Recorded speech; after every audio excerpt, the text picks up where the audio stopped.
Hello and welcome everyone. Start करते हैं हमारे आज के सेशन को।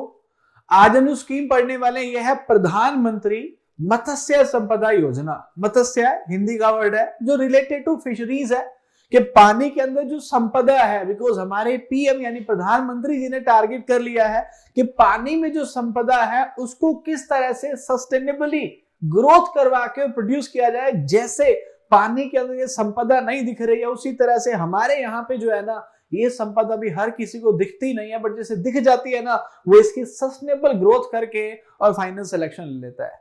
तो प्रधानमंत्री जी ने टारगेट ले लिया है, क्या आप भी टारगेट लेने वाले हैं? ओके, स्टार्ट करते हैं हमारी आज की स्कीम को। प्रधानमंत्री मत्स्य संपदा योजना।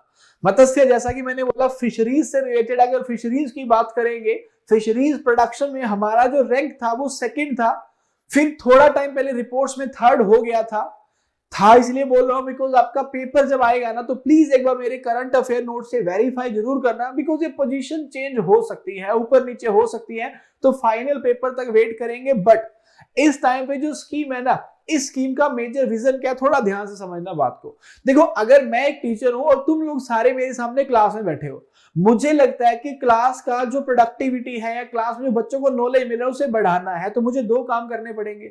एक, मुझे ज्यादा पढ़ाना पड़ेगा जो आपको लगता है सर ठीक है, लेकिन दूसरा वो जो तुम्हें ठीक नहीं लगेगा वो भी करना पड़ेगा। तुम्हें डांटना पड़ेगा, पनिशमेंट देनी पड़ेगी, टाइमली बुलाना पड़ेगा, लेट भेजना पड़ेगा, जो सुनने में तो अच्छा नहीं लग रहा बट आप जानते हो आपको बेनिफिट करेगा।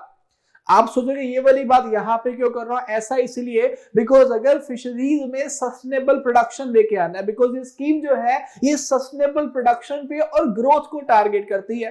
अब सस्टेनेबिलिटी अगर मुझे लेके आनी तो सबसे पहले रोकना पड़ेगा किसको? ओवर फिशिंग को। इस टाइम पे अगर आप देखेंगे फिशरीज, हमारे जो इंजीनियरिंग है, इतने एडवांस नेट हमारे पास आ गए हैं कि जब डाला जाता है सरफेस तक से हम क्या करते हैं, छोटी छोटी 6 to 10 इंचेस की फिश को भी निकाल लिया जाता है। अगर हम इस तरह से छोटी छोटी मछलियां भी निकालते रहे तो आने वाला टाइम दूर नहीं, जैसे हरियाणा में सेक्स रेशियो कम है तो भाई साहब शादी करने के लिए लड़की नहीं मिलती वहां पे जल्दी से, क्योंकि सेक्स रेशियो कम है ना, कल को मछलियां भी कम होने वाली हैं। तो स्कीम फोकस करती है सस्टेनेबल प्रोडक्शन पे कि उस तरह से ग्रोथ चलती रहे, उतना सा हम निकालते रहे कि फ्यूचर के लिए भी हमारे पास फिश होनी चाहिए।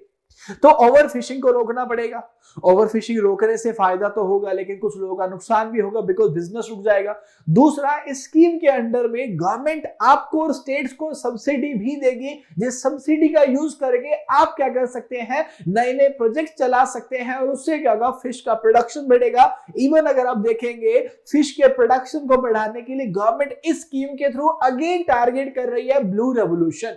आप बोलेंगे ब्लू रेवोल्यूशन तो पहले से आ चुकी है। हाँ, ब्लू रेवोल्यूशन तो बहुत पहले की है, लेकिन गवर्नमेंट दोबारा से ब्लू रेवोल्यूशन लाना चाहती है। सर वो कैसे? जिस तरह से ग्रीन रेवोल्यूशन पहले का है लेकिन अब लाया जा रहा है एवर ग्रीन रेवोल्यूशन, कि प्रोडक्शन तो बढ़ाया जाएगा लेकिन सस्टेनेबल तरीकों से एनवायरमेंट को, जो ग्रीन रेवोल्यूशन के टाइम पे पेस्टिसाइड फर्टिलाइजर से नुकसान हुआ वो नहीं पहुंचाया जाएगा। उसी तरह से इसमें भी कहा जा रहा है कि ब्लू रेवोल्यूशन तो लाएंगे लेकिन सस्टेनेबिलिटी भी लाएंगे, बिकॉज पहले प्रोडक्शन बढ़ाने के चक्कर में बहुत फिशेस को निकाल लिया, अब उतनी फिश निकालेंगे जितनी बढ़ेंगी, ताकि लंबे टाइम तक पानी के अंदर हमारे जो एक्वाटिक बायोडाइवर्सिटी है ना, जलीय वातावरण के अंदर जो जीव जंतु है वो उसी तरह से बने रहे।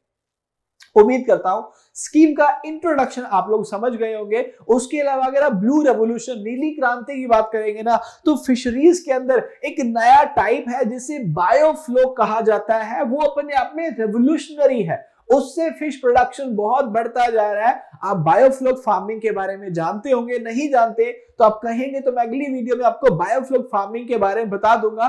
फिलहाल स्कीम के साथ कंटिन्यू करते हैं। प्रधानमंत्री मत्स्य संपदा योजना जो ऑनलाइन लॉन्च करी गई थी, बिकॉज इस टाइम पे कोरोना वाला टाइम चल रहा था, तो ऑफिशियली लॉन्च किसी प्लेस पे नहीं, डिजिटली ये लॉन्च हुआ था 10 सितंबर 2020 को। इसका एम क्या है? To increase the fish and aquatic products. Fish के अलावा प्रोन बोलिए, क्रैब बोलिए, है ना, या फिर आपके श्रिम्प हो सकते हैं, ये सभी एक्वाटिक के अंदर ही तो आते हैं, तो उनका प्लस फिशेस का प्रोडक्शन बढ़ाना इसका एम था।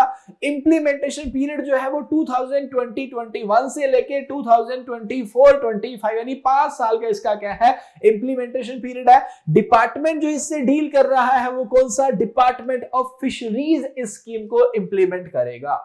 ये अगर स्कीम की बात करते हैं तो ये स्कीम अपने आप में एक अम्ब्रेला स्कीम है। अम्ब्रेला क्या होता है? वो जिसके अंडर में कुछ अलग अलग स्कीम आती हैं, जो मेजर स्कीम होती है, बड़ी स्कीम होती है, उसे अम्ब्रेला स्कीम कहा जाता है, जिसके सब कंपोनेंट होते हैं।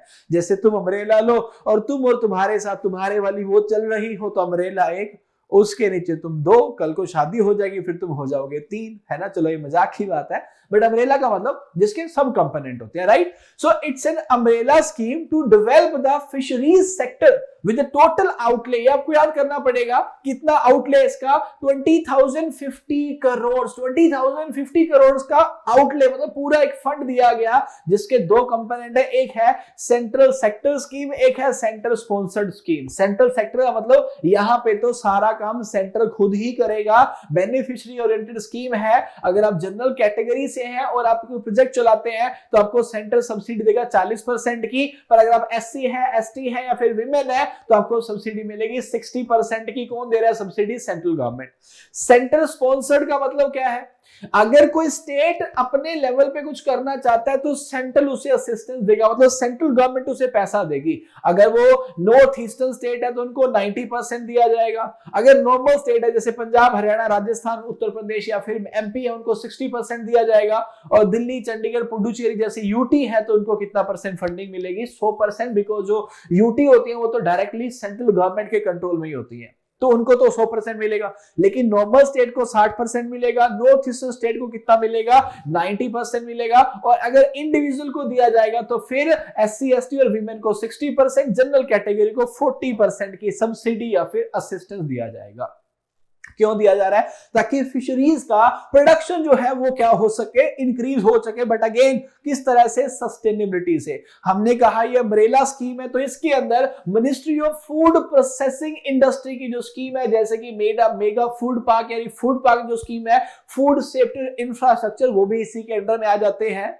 अगर आप पढ़ते रहते तो मुझे प्लीज बताइएगा, बिकॉज फूड पार्क इसी की स्कीम है। और फिलहाल हम फिश की बात कर रहे हैं तो इंडिया में बहुत सारे फूड पार्क बनाए जा चुके हैं, लेकिन एक हमारे यहाँ पे first aquatic mega food park भी बनाया गया है। कमेंट सेक्शन के अंदर मुझे बताइएगा first aquatic mega food park की लोकेशन क्या है और उसे किस ईयर में बनाया गया था। आपसे क्वेश्चन नहीं पूछ रहा हूं, मुझे कमेंट्स में आपके आंसर नहीं चाहिए, मतलब आप आंसर करेंगे और मुझे चाहिए। पता क्यों बोल रहा हूं?